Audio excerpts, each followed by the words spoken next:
$72 million worth of liquidations have occurred in the last 24 hours, but is that enough for Bitcoin to change in price? So what we're seeing is we've had yesterday, on Thursday, close of 9:59 today, we had a liquidation event that occurred which rejected just above our daily imbalance, which we have been predicting that we could potentially be coming down to mitigate. Now, if we move down into the hourly format, what we can see is that price looked like it was coming up. It reached, we couldn't, within our context, we couldn't find an area here of liquidity that we wanted to fulfill and measure resistance against. And so what we had was this liquidity retest over here, which was broken through with an imbalanced wick.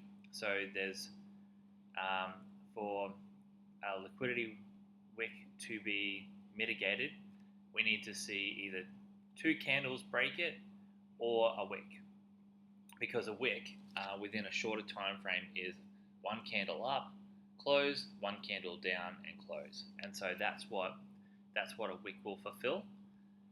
But within this imbalance, within this wick, just here was an imbalance.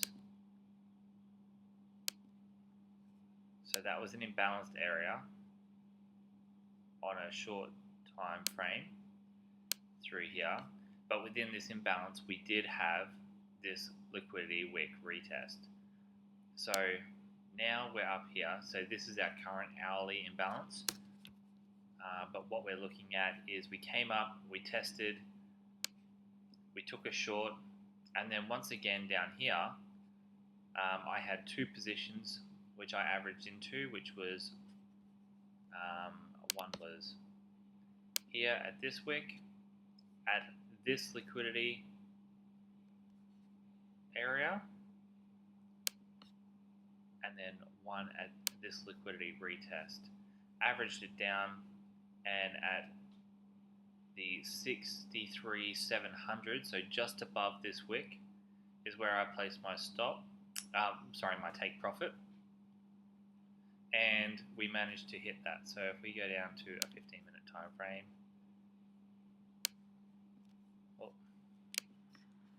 price came down to a low of 63,672. So it didn't actually touch this liquidity retest. However, it may be coming back down to test, but it filled my 63,700, which is happy enough for me.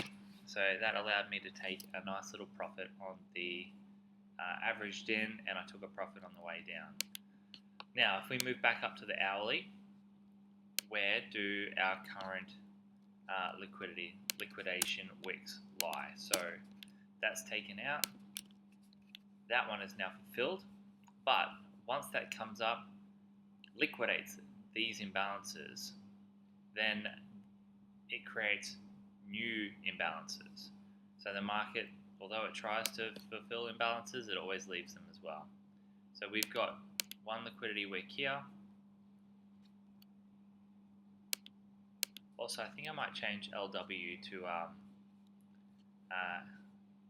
HLs to hourly liquidity, and then that way I can see it from an hourly liquidity to a DL, which is a daily liquidity, to a 4HL for a 4-hour liquidity, and then that way it'll just make it a little bit clearer in here than an LW. So I'll probably do that this weekend, just to document for myself, because I think I'm the only one actually watching these. So that is fine and dandy by me. So we've also got the high occurring here. So we've got two areas of liquidity, which is like a real build up there. Alright, so now we've built that. This one is fulfilled.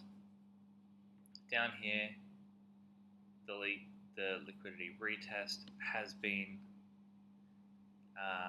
it was targeted, but because we had two imbalances, now I know I said that an imbalance. So we've got one candle down and one candle up. Because there is a gap between the two, that's a fast move down, a fast move up, and we do want to see that one. To me, still isn't liquidated, because what we've got is people have quickly converted to short, and prices shot back up, and they've quickly converted to long, and so now there was obviously enough buying pressure to push that away from their stop losses, and there was a lot of buy orders there sitting below this low. So I'm still keeping that one there. We could remove it, but I want to keep that there because that is an area of significance. But we also have this one here, so we could, there's nothing to say we couldn't keep that one and convert that to as the new area of liquidity. So you know what? Let's do that.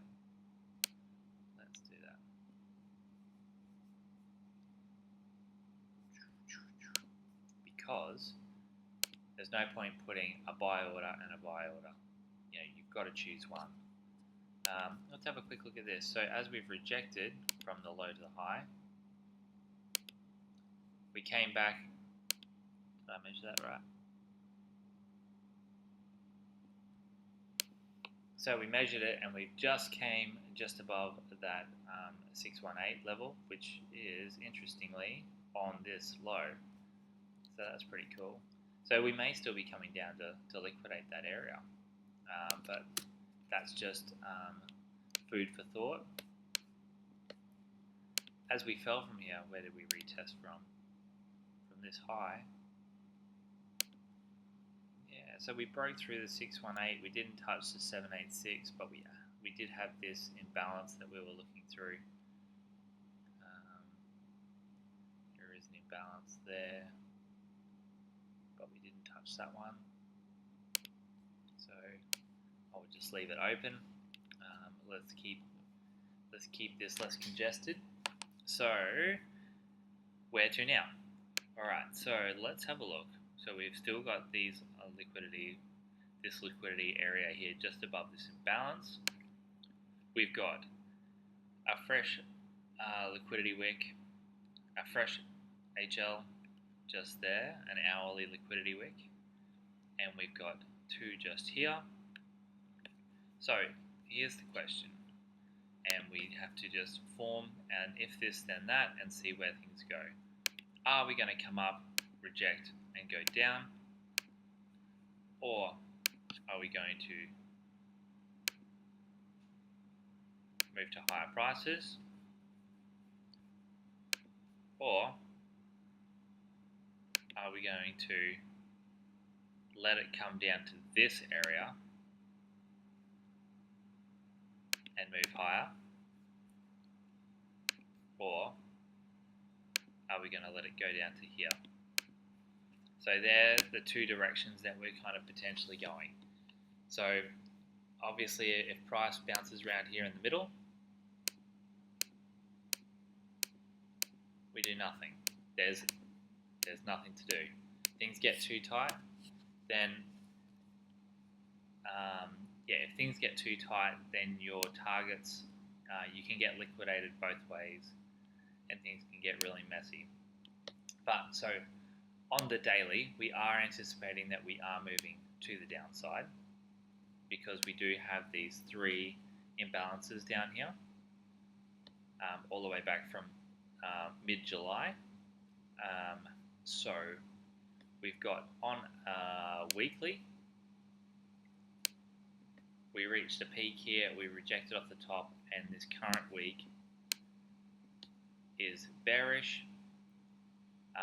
Because we are well and truly past the halfway mark, the chances of us flipping this to a bullish case is pretty low. We may retrace back. On the monthly, we had a really large liquidation wick for July on both sides. Oh, sorry, not both sides. On the low, there was the liquidation wick. Now, if if we break this on our protected low, then that is really significant. That is a bad time for anyone who is long. But because we are taking small moves both ways, just anticipation of liquidation in each direction, then we are not too phased. So we do have the idea that prices are going to go, I do think they are going to go down and at least test and challenge these liquidity levels. So I'm not taking long moves at the moment. I'm just challenging to grab a few target zones to grab a couple of percent here and there. So that's it. That's all we're looking at. So if we come up here, I will be looking for shorts. Let's just fill those in again. So that one we filled. This one I didn't have entered, but it is a liquidity retest. So let's put that in there. Alright, so what we've got a potential of is that we can take a short here at this zone. Yeah, let's keep it in Friday. So we got a potential short here, potential short here.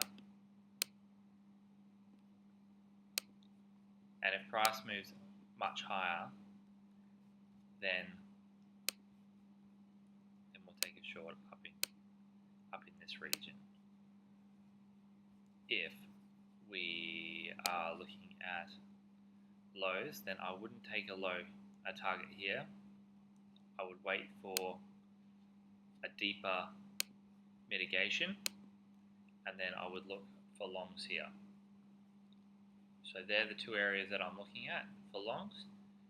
And then a short, I'd be looking for a short move to each direction, grab a couple of percent, and then move out and wait for the next setup. I wouldn't be waiting for price to go from here to here. Not that it won't happen, but the longer you're in the market, the more at risk you are, and it's better to just grab a couple of percent in an area that you know you'll grab, and then step out, and then step back in, and step out, and step back in, and then that way you don't have to worry too much. You can just take the nibbles and swim with the whales. Alright, that's it for today. Have a great weekend, and we'll see you on Monday. Ciao.